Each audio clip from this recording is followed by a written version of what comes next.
All right, welcome back, comrades. Welcome, welcome. How you doing? Good, man. I'm alive still. Been a little while since the last one. It has been. It's been, I think, 7 months last time I checked. Wow. Yeah. Time flies. Time does fly. And welcome back, Stephen. Definitely. Thank you, man. Yeah, definitely. So wanted to get back and let you know that, that I'm still alive and that the channel's still alive and that we're probably going to be changing the format around, maybe doing some shorter videos, hopefully, well, probably definitely more often than what's been lately. And but a few topics we want to talk about. I wanted to talk about China and the DPRK, and even recently Iran, and maybe talk about a few other things as well. And Happy New Year, by the way, comrades. Yeah, Happy New Year's, man. Yeah, definitely. So, oftentimes, in leftist circles or whatever, the question comes up, of China. And, some people support China, some people don't support China. Me personally, I've had an evolution. I, at one point, used to, I didn't really, understand China. And I just dismissed them as a capitalist country, just like, just like anybody else, just like your average person that, that believes most things based on misconceptions or, fallacies or, or whatever. But the more you read and the more you learn about Marxism in general, the more you learn that you need to really, I guess, study existing systems with a closer eye, I guess, wouldn't you say? Right. No, I agree. So, I had the same evolution. Yeah. So,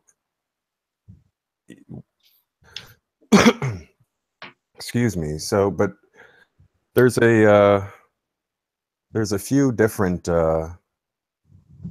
things that I wanted to maybe cover, and a socialist country is where socialist planning is the dominant force of the economy, as opposed to the anarchy of a capitalist market, i.e. capitalism has been dethroned as the dominant mode of production and has been largely supplanted by socialism. And two, where the state is a proletarian dictatorship. This is arguable, and I guess it's a framework for, obviously not all Marxist tendencies agree with, but for the sake of brevity, this is what is going on.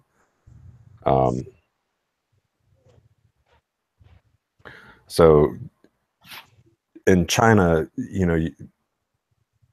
or even from a Marxist perspective, I guess we ask ourselves, what really defines whether a system is socialist or whether a system is capitalist. And well, two main reasons for me that kind of glare out are: is there an existence of private property? Well, no. All land in China is owned by the state. It can only be leased, and that there's pretty much no exception as far as I understand of that.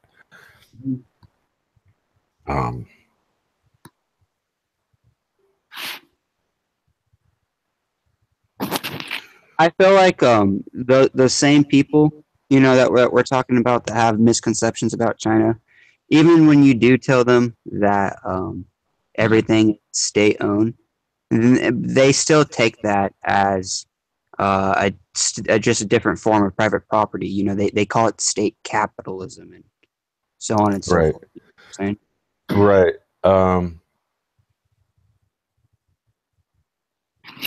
But let's go and think. You know, we don't know. You know, China's had. There's never been a definition of state capitalism either.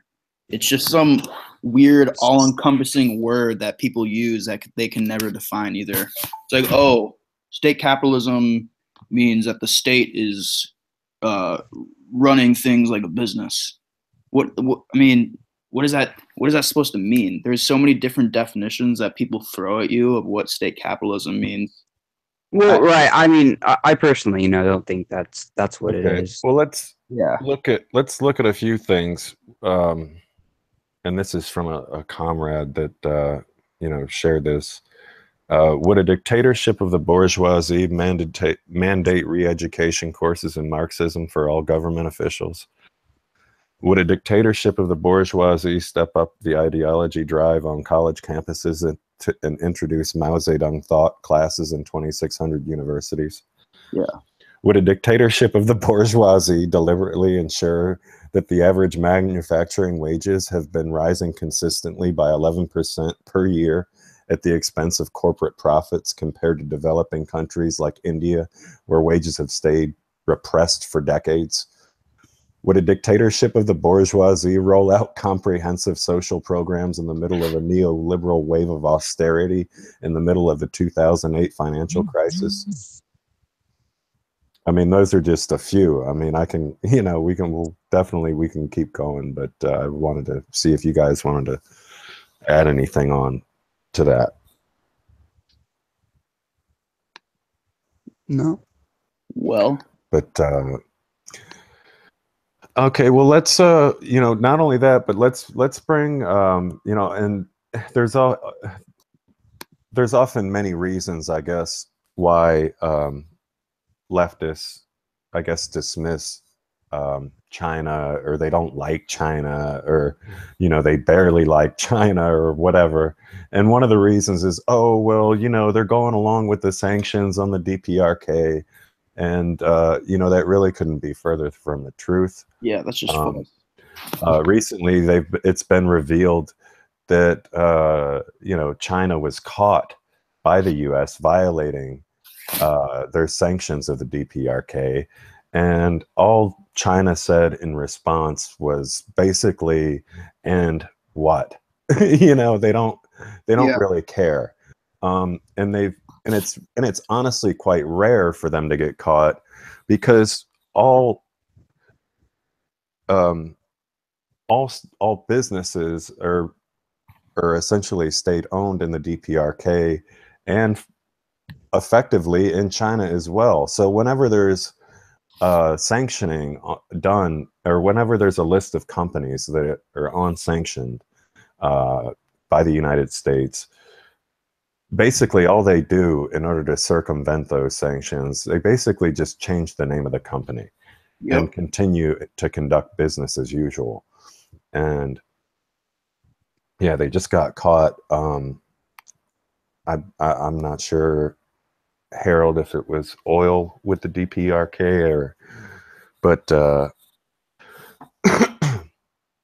I can tell you that for the first half of this year, the DPRK's biggest imports from China have been alcohol and chocolate. So,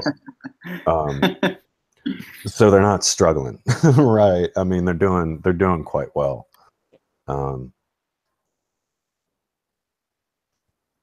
And what do you think? How do you feel about the U.S. invading the DPRK or attacking the DPRK? Do you think we would, or do you think? I'm in the camp where I'm like, no, I don't think it'll happen. Yeah, I can't think of any scenario where that would happen. I mean, Right. Yeah. I mean, there's some people that do, and I mean, I get it. You know, I totally get it, but I just don't think that. It's just not. Even if the DPRK did not have nuclear warheads, it still wouldn't happen, I don't think. Right. Seoul, which is the capital of South Korea, is like I think it's like less than like 60 miles or something to the border of North Korea. And if there's any aggression from the US or South Korea or any other like NATO countries down there, Mm. Seoul will get fucking flattened because there's so many so much artillery pointed at Seoul that it's Yeah. I mean it's like guaranteed like 6 million people dead in like the first hour. Like there's no aggression that's ever going to happen toward North Korea. It's like a mutually assured destruction even without nuclear warheads. Yeah, you bring up a good point. I mean, I tend to agree with that. I can't see any scenario where, I mean, also, China and and Russia don't want another imperialist proxy state Yep. nearby. Yeah. They have Japan. Let alone bordering China too. Yeah, exactly. Yeah. Yeah. And for like, I think it's something like maybe 8 kilometers. Russia borders them as well. Yep. Yeah. Yeah. I don't see anything happening ever. Trump doing that, he's just him talking is just him talking, and it's him rallying up his dumb voting bloc. Like it doesn't mean anything. Right. However, to also play devil's advocate on that same sort of point, you the people beneath you kind of get you also at the same time you kind of get the impression that the people under Trump, have more vile and more, they wouldn't mind just saying fuck it, let's just, but again, I'm kind of brought back to, your point and that you made that it would be pretty much suicide. It would be suicide. I don't think that, I think it's almost, I mean, really, would China just allow, somebody, the US to just bomb North Korea or invade North Korea like that? Yeah. I don't think they take too kindly to it.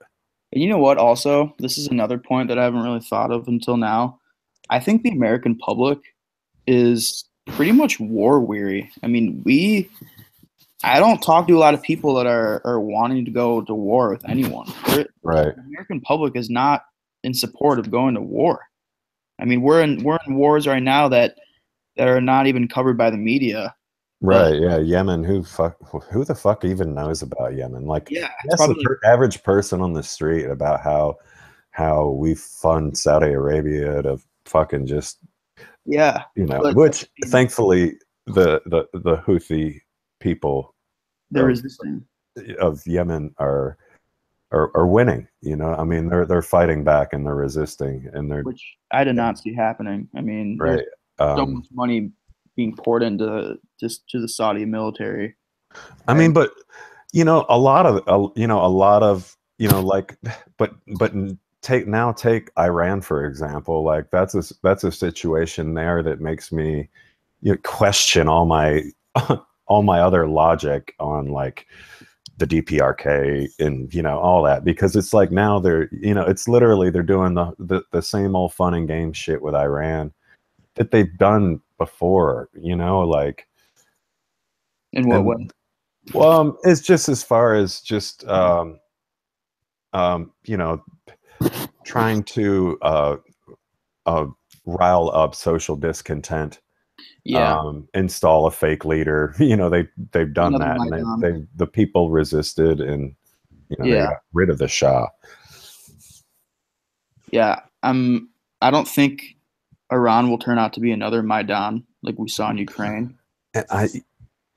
Because I don't think there is enough like organic support to bring down this current government. Like, well, no, I mean, and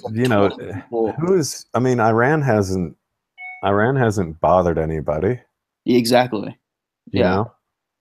They have Hezbollah, and that's it. But you have And Saudi yeah, Arabia. you know what? The Communist Party of Lebanon, they support Hezbollah. I mean, Yep. most people, most comrades I know of support Hezbollah in their fight against the Zionist Of course. Yeah. oppression. That, I mean, Yeah, and they it's see what. apples and oranges when you compare Hezbollah to the fucking groups that Saudi Arabia is funding. Oh yeah, I mean, it's not proven, but there is there is like talks that ISIS is somewhat funded by Qatar and Saudi Arabia. Or yeah. I mean, that's definitely Sunni extremist groups. yeah. Yeah. That definitely doesn't surprise me at all. No. Yeah. Steven, you there, But buddy? Yeah, I'm here, man. Oh. so Yeah. touching on another while we're doing our year in review, how about the YPG and the YPJ and how that big elephant in the room of American imperialism just is, I mean, they're literally right now, I mean, just taking northern oil fields from Syria and all under the watchful eye of U.S. troops. What do you guys think about that shit? I mean, initially, when the Civil War started to break out in like 2011, and the YPG kind of popped up on my radar. I mean, it seemed like a force that should be supported, but I definitely Right. No, I agree. I mean, I mean, a my lot of these things, I mean, these are all things that we learn and adapt our thoughts. yeah. I mean, essentially, I just think I think they're more or less just I don't want to say a puppet, but definitely a tool by the U.S. and Israel. I think, I mean, I don't know if you read this, but like, uh, I mean, you've definitely read this. The Kurds want their own state. Right. They want to Right. they want to cut up Syria.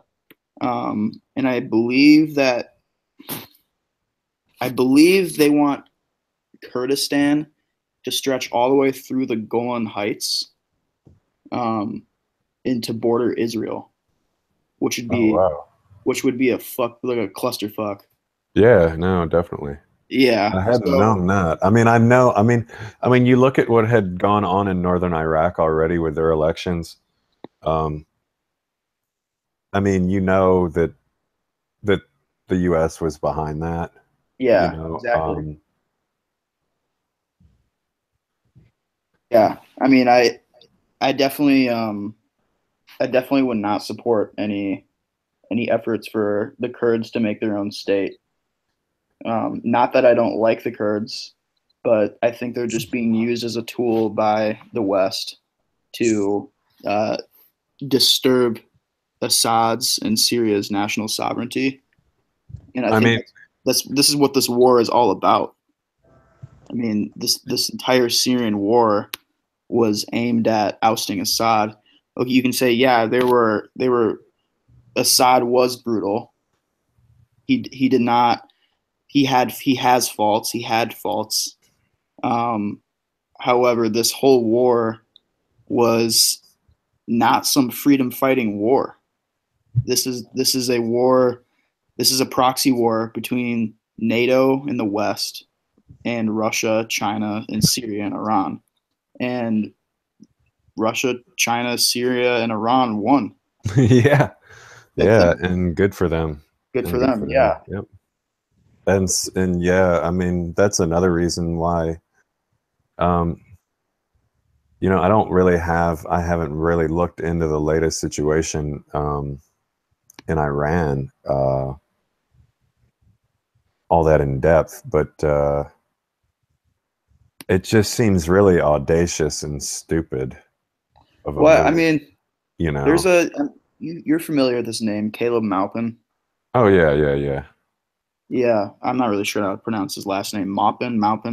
Yeah, I'm not too sure. I like Caleb. Yeah, he has a lot of he has a lot of sources, and just today he mentioned that he has people that he knows in Iran, and one of his sources in Iran mentioned that counter protests that are pro government are much larger than the anti-government protests, and that essentially for the time being it doesn't seem like there's anything to worry about, and that there were protests in 2009 that were much larger than they are now. So Right. I don't know what I don't know the accuracy behind that, but I don't think there is too much to worry about in terms of Iran collapsing anytime soon, Right. unless there's something we just don't know about, which there probably is. But Yeah, I mean, you have Saudi Arabia is kind of another elephant in the room that, they've had a lot of shit going on in their country with a purging of top members yeah, in their government. So it's like, fucking yeah, man. That's something that is such a mystery. I mean, unless you know the ins and outs of the Saud royal family, we don't know what the hell is going on there. We don't know what these uh, I don't know what to call it, an exile of all these members of the Saud government by bin Salman? I'm not sure, to be honest with you. I apologize. Someone's calling me. Yeah, that's something I don't honestly think that much is going to change out of Saudi Arabia because it's the same family ruling. I mean, um, there's actually a lot of propaganda coming out of Saudi Arabia as of recently of invading Iran. There's a really funny video that um, bin Salman came out came out with, and it's like pretty much him like commanding a an invasion of Iran. It was pretty funny.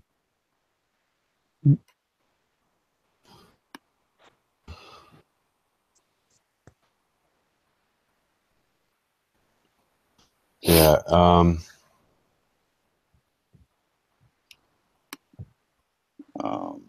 Let's see. I wanted to read an excerpt of The Governance of China, okay. which is a speech, China.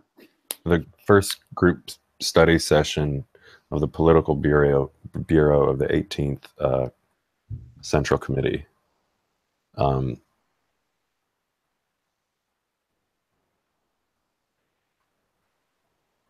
Let's see here.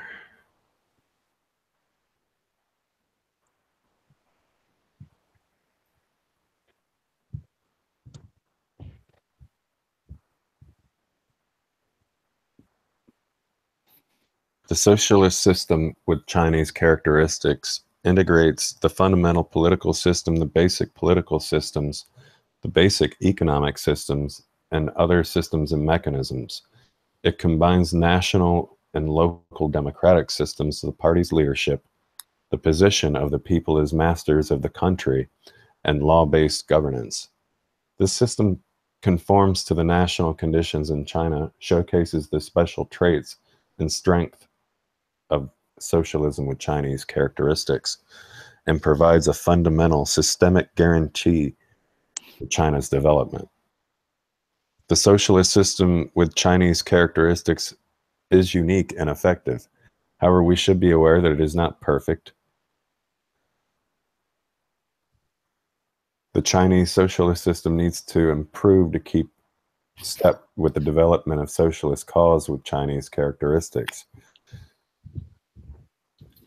During his inspection tour of southern China in 1992, Deng Xiaoping pointed out, it will probably take another 30 years for us to develop a more mature and well-defined system in every field. It was emphasized at the 18th National Congress that it is imperative to give top priority to the building of systems while giving full play to the superiority of socialist political system in China. That statement with in the 1990s predicting 30 years. Yeah. I don't think they foresaw the rapid growth that they've been experiencing in these past 10 years. I mean, it's been unbelievable in the past 10 years how much growth China has witnessed. Unbelievable. I mean, let alone the past 20 years. I mean, if you go to China in the 1990s and go to China in 2017, they're two different countries, largely. I mean, it's materially improved so much. I mean, there are people who, they're pretty much expats living in China, and they'll tell you that every year there's like 10 new skyscrapers in China, in these cities that they live in. Right. 10 new skyscrapers. And there's so much more wealth now in China. Well, China and the USSR are the only two countries to reach such high living standards and economic growth in a short time that they did.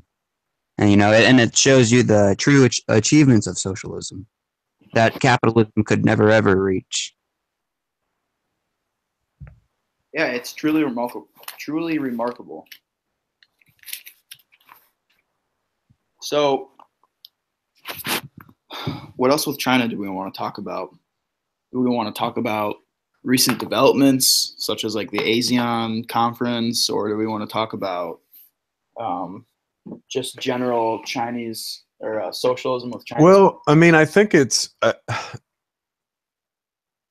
I mean, I don't know. I mean, I just don't know how any honest Marxist that understands of how important it is to study existing systems and existing socialism would call China a capitalist country. I mean, I think and devil's advocate would be, well, there is a wealth gap.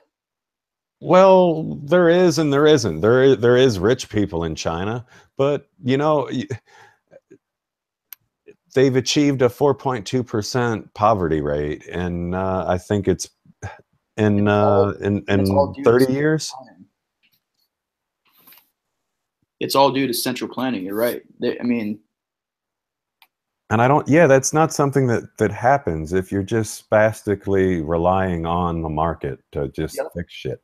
Yeah. Which, you don't have, which is what we have in America. And it's totally not helping anybody. And I was actually I was reading an article about how less and less people have money to go to school, right? Like even today, like so yeah, I found that kind of predictable, but interesting nonetheless. Well, also to talk about American living standards and people in poverty. We recently had someone come down here from the United Nations, because of how bad the poverty rate has gotten, in America. Yeah, I think they said we have the poorest standard of living of any developed country. Yeah. I mean, there's even there's a UN I think UN study. Yeah. How we arguably have regressed in some areas of the country. We've regressed to a developing country status. Yeah. We're in some parts of the country we're undeveloped or we're developing. Right. And it's not because we've in some parts of the country that they haven't reached the level of developed yet. We've in fact regressed. Right. Yeah. I mean, a lot of cities don't even have access to Wi-Fi. Basic internet. Yeah. And stuff. A lot of it too is just it's a lack of state funding of essential essential services like infrastructure and how are you going to get clean water? How am I going to get to point A to point B if the bridges are on the verge of collapse and the roads are littered with potholes? Right. Or if there needs to be new roads built, you know. Yeah. Well, how about in California? You literally have nurses sleeping or camping out under highways and shit. Yeah. Yeah. How I know. I was reading about that. Well, that just goes to show too that, I mean, California, the so-called most leftist state, there is no leftist state in the country. There is no such thing as leftism in the United States. No. It's liberalism. Yeah, for the most part, I agree. And that, I mean, it's really sad how people, they're just not conscious of that. Most people, a vast majority, are just not conscious of that, of this situation. And it's really sad. And that's where it gets to resisting class shaming too. I mean, it's really easy to make fun of some poor Trump supporter, but you Right. almost got to sympathize with that guy because, Well, yeah. I mean, I made a comment on something, on a post or something the other day. Some so-called leftist page shared something, and it was the dude's basically, he's an unemployed guy that's over 50 years old, and let's all fucking laugh at him. Well, how fucking great of you, bro. yeah, Like, what a fucking, so what if he voted for Trump? Who cares if he voted for Hillary? They're both pieces congratulations. of shit. Yeah, You know your what I job mean? is to not Like, to make fun of him, but to help him. yeah, that's somebody, in my opinion, that's ripe for radicalization. Yep. And there's there's a difference of mindset that needs to be happening here. Those people are not aggressors. They're more or less, they're just pawns. They're victims. On that note, I'll be back in like 1 minute. I gotta step outside real No quick. problem, no problem. So yeah, I thought that was and then eventually, after the fucking my comment blew up and got all kinds of likes, and fucking everybody was like, yeah, you're right, and or whatever, they fucking deleted my comment. Like, how fucking just, yeah, you're so awesome, bro.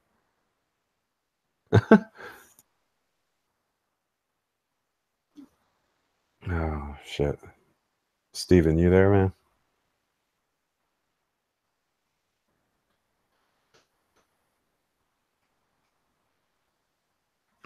But yeah, I thought that was pretty hilarious.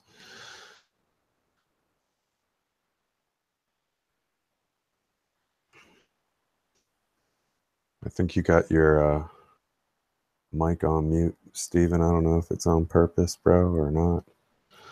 But I'm not sure how much longer we're gonna keep going.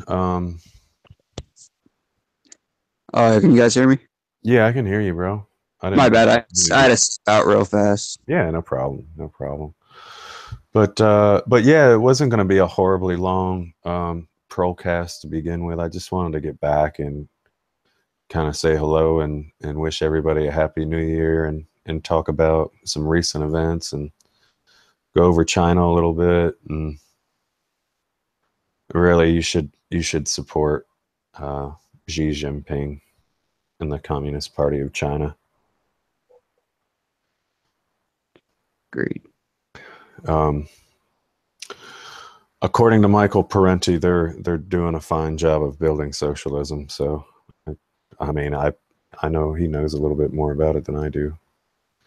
But I'm going to continue learning and continue to analyze things as events develop, and that's as Marxist what we do and what we should be doing, and not just be readily dismissive of China because of whatever preconceived fucking notion you had. But yeah, that's my thoughts on China. We definitely should be supporting them and support them moving forward. Right. Yeah, we should. We need to continue learning about them. Yeah, I mean, I just picked up Wit and Vision by Xi Jinping, and it's a pretty good sized book of just selected speeches and things of that nature. But it's pretty incredible. You know, Is this book easily accessible through PDF files or something? you know, I don't know. I got it off of. I just ordered it. I didn't see it. I didn't see it available for free, but I didn't honestly look either. So there's that.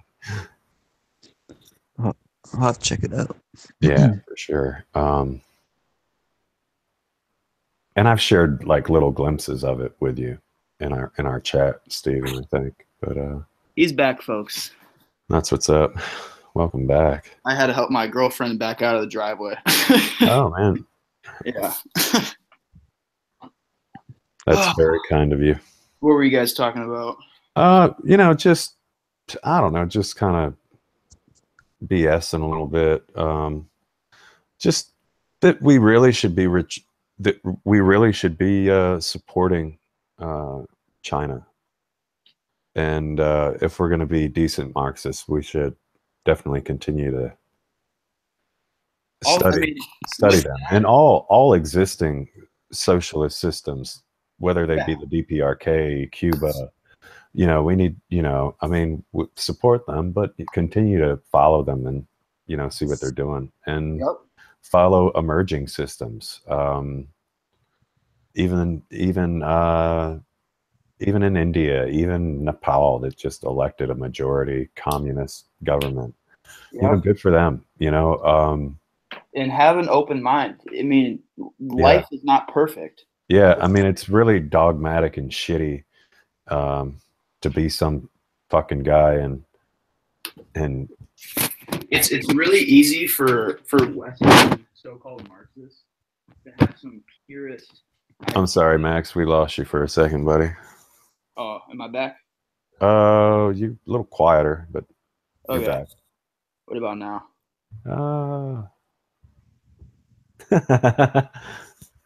Okay, wait. Yeah, there you are. There you are. Right.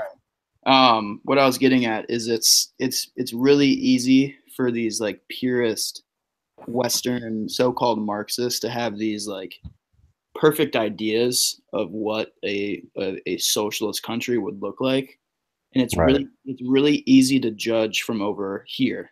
Right. You know, we don't know the specific conditions that are going on in these countries, and so I don't think it's our right to judge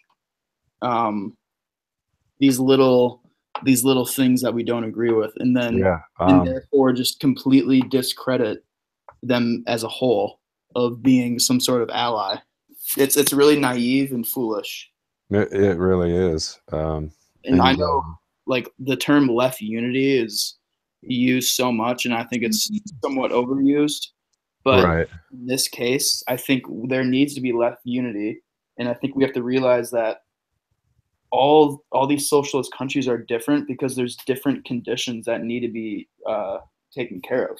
Right. If I can add to that, on the left unity bit, I've often thought that Marxist-Leninists are smart enough and clever enough to trick the anarchists or anybody on the left to going along with, you know. We'll definitely be the ones to take control over the situation, I'm sure of it. But you know, it's not. But you're right, though. I mean, this is definitely one issue that needs to be, you know, universally supported. Yeah, because not only is this in support of socialism, this is in support of national sovereignty. This is supporting countries against Western imperialism, just like how we should support Assad in Syria. He Right. is a very imperfect leader, leading a very imperfect governing body, the Ba'ath Party. However, there's Western imperialists that are literally salivating on cutting up Syria and using that land for what they want to do with. Right. Yeah, I agree. I And agree. That's why I continue to support Assad. yeah, I mean, by no means, I can't stress this enough. He is a very imperfect leader. I mean, I But don't know. I mean, they tend to target the ones that are really great. Gaddafi. yep, I mean, yeah, it's amazing how much our opinions evolve and how much we learn about Saddam Hussein. People, I mean, really, being yep. honest, um, I'm sure And the people of Iraq would be much happier and yeah, a lot, you I mean, know. what do all these countries have in common throughout history, and that North Korea or the DPRK has learned from? They didn't have nuclear capabilities. Well, they didn't have nuclear capabilities, and um, they resisted being used as imperialist puppets. Yep, You know, Assad doesn't want a fucking pipeline from exactly. Saudi Arabia to Israel. Yep, You know, yeah, he doesn't want one in his fucking country, yep. and the people don't either. And I think we should see nuclear proliferation as not some sort of aggressive act. It's actually a self-defense.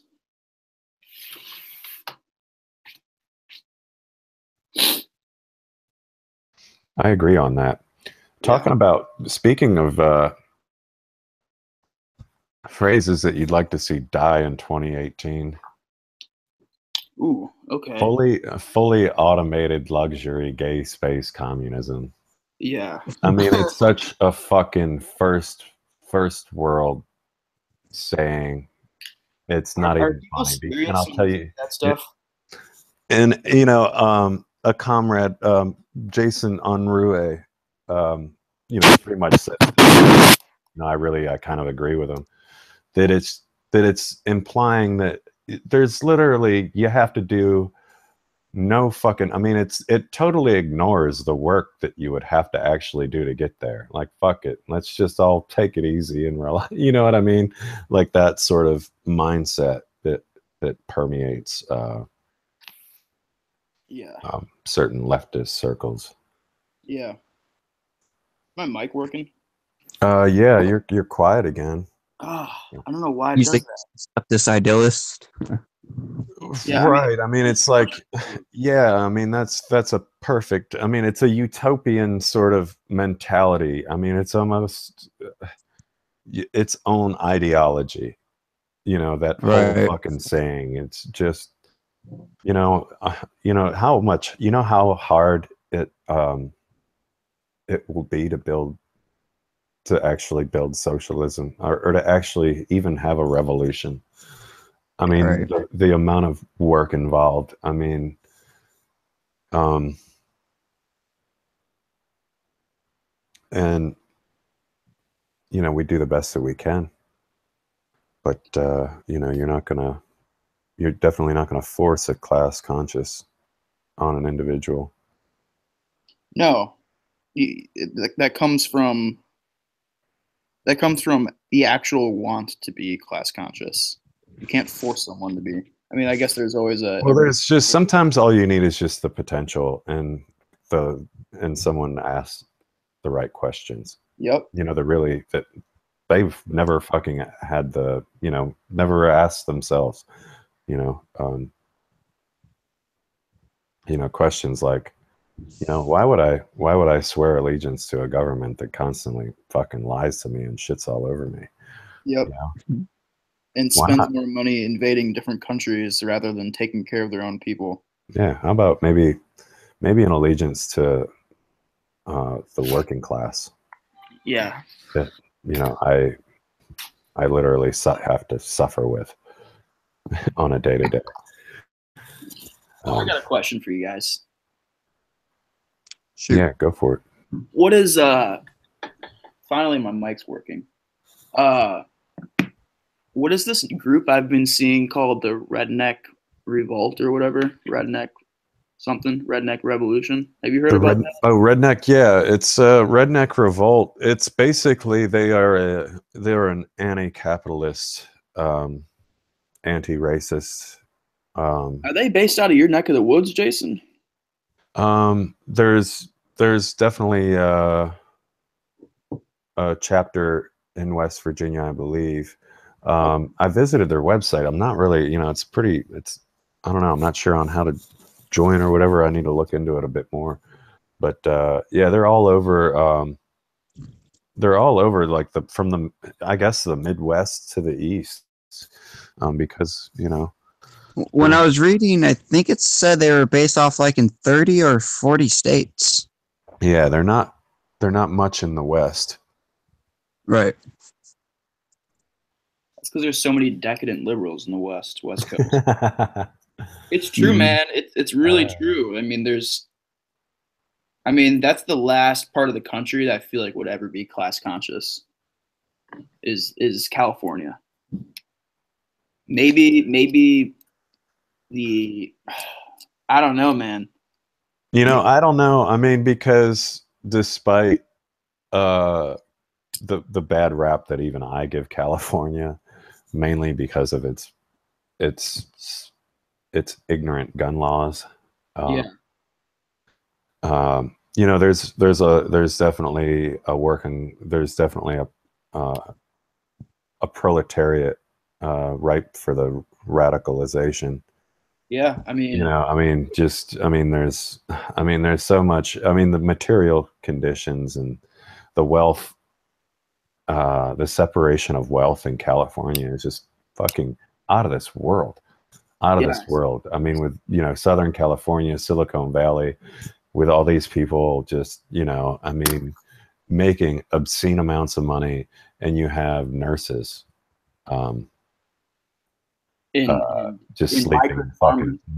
sleeping in migrant communities. Yep. I mean, Jesus Christ, if that's not enough to make you want a revolution, I don't know what is.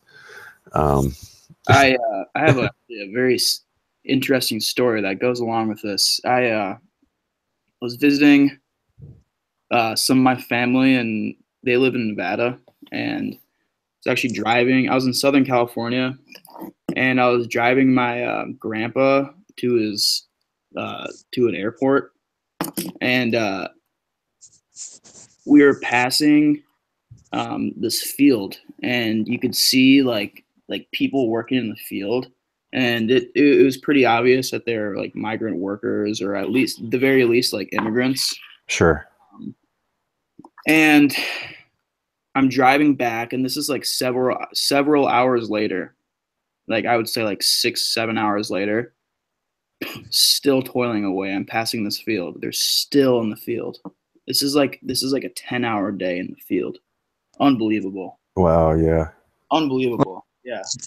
It's a big reason why the state of California is for keeping the immigrants there, because they can pay them very even on that labor. I'm sorry, Steven. Go ahead, man. I didn't mean to interrupt you. Man. Yeah, I mean, I agree with you, Steven. Yeah. I was just getting to the point. That's basically why they always stick up for them. Yeah, it's not because they truly care. Yeah, I mean, I think this is a hypocrisy that really isn't talked about by people, even in the Democratic Party. I mean, a lot of Democratic Party voters claim to be in solidarity with all these migrants coming through. However, everyone and their grandma knows that these migrants we depend on because they're cheap labor, and that they're being exploited, and that they're doing jobs that we don't want to do. Okay, great. So you believe in essentially, I don't want to say open borders, but loose borders, but it's not for some great solidarity. It's because they're doing jobs that you don't want to do. You're not helping. Well, I mean, there's a situation now where there's actually a shortage of migrant workers because of Trump's I believe. I mean, I could be wrong, and I'm not trying to play partisan politics by any means. Yeah. But because of Trump's recent laws or whatever or executive orders or whatever, like there's a shortage now of migrant workers, and that's affecting agriculture production. Yep. It's affecting all kinds of things. So yeah. I Well, mean, it's also going to force those capitalists to have to start hiring fucking its own citizens and, paying them, a wage that isn't fucking $3 an hour. hopefully it goes down that route. I mean, that would be ideal, but I mean, the capitalists will always find a way. Right. They'll always find a way to cut costs. True. And I guess this is where the argument of, technology comes in, under capitalism. It's never used, to help the worker, but to dismiss the worker, so the capitalist to create a bigger pool of unemployed labor. That's all it's used to. Yeah, that's the whole goal of capitalism. Right. Yeah, this is you know what? I don't know the solution to this. I don't know, because you can't, as a leftist, you don't want to deny anyone from seeking a better life in the United States, a country that. Right. Well, I mean, the whole major the solution of the problem is fair trade, not free trade. You don't allow companies to go to. I mean, part of the reason the Mexican proletariat is so poor is because they have American companies there paying workers shit to make Ford Fiestas and fucking Ford Mustangs and shit. And this goes back generations. And so they have to come here to even make even more money than what an American company in Mexico will pay them. Yep. Right. Well, and so that's how that's just one example of fucking thousands of, not only in Mexico but in China and all over the place. Yeah. Of how capitalism works and how our trade deals work to really just exacerbate the deterioration of our material conditions. Yeah. On a grand scale, right? That not only hurts the South American workers, but that also hurts American workers. There's a great analogy with this situation. When NAFTA was passed in the early 2000s, I forgot 94. Yeah. January 1st.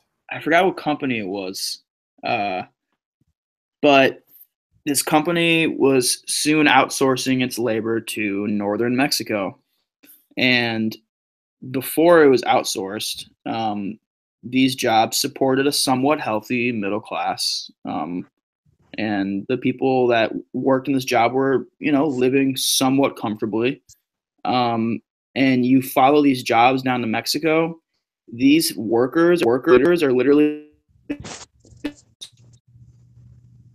the workers that worked this once fairly decently paid job in North America are now workers living in blue tarps in Mexico. And you're right, Jason. We need to stop this free trade, and we need to start moving. Yeah, I mean, and that comes along with capitalism itself, and how as capitalism develops, there's like I say, there's no other trajectory, I guess. I mean, the immigrants aren't the problem. It's the capitalists. It's right. I mean, I'm just trying to. I mean, that's the core issue that people need to understand. I mean, the immigrants aren't taking your job. That's asinine. I mean, I'd like to sit there and be a liberal idealist and say that some guy like Bernie is going to come along and fix it. But historically speaking, capitalism continues to fuck itself. It doesn't just decide, the workers are suffering much too much. We need to tone it down a bit. Maybe not. You know what I mean? Maybe give them more money. No, dude, no. That doesn't happen. Yep. And I have more it makes faith you in think. a worker than I do in some in some capitalists in helping. Yeah. You know? I mean, I would say 2 years ago, I had, not a lot of hope in someone like Bernie, but I had a little. But the more you read about someone like him, the more you realize he's nothing special. He really isn't. I mean, he believes in the single payer healthcare. Sure, that doesn't mean shit in the grand scheme of things. He at the end of the day, he's a capitalist. Right. Yeah. You know, and that's what a lot of liberals don't understand, and they think, and people, especially liberals that support Bernie. I'm like, oh wow, you support free healthcare? How fucking noble of you! How about ending homelessness? How about ending illiteracy and actually beginning to care about things like women's health in our country for the first time ever? You know. Yep. Yeah. So yeah, they don't really have an answer for that. They're like, oh well, you just it's a gradual progression. yeah. Maybe in another 40 years we'll get a kinder slave master that'll give us those things. But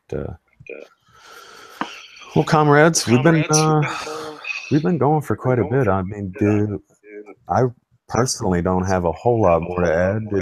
Did either of you want to add anything? I'm solid, mate. I got to start getting ready for New Year's tonight. Yeah, definitely. Everybody have a safe and happy New Year, and we'll definitely get some more content up going soon. And like I say, we'll probably stick to a format to where shorter videos and more topic driven, more possibly more content driven as well.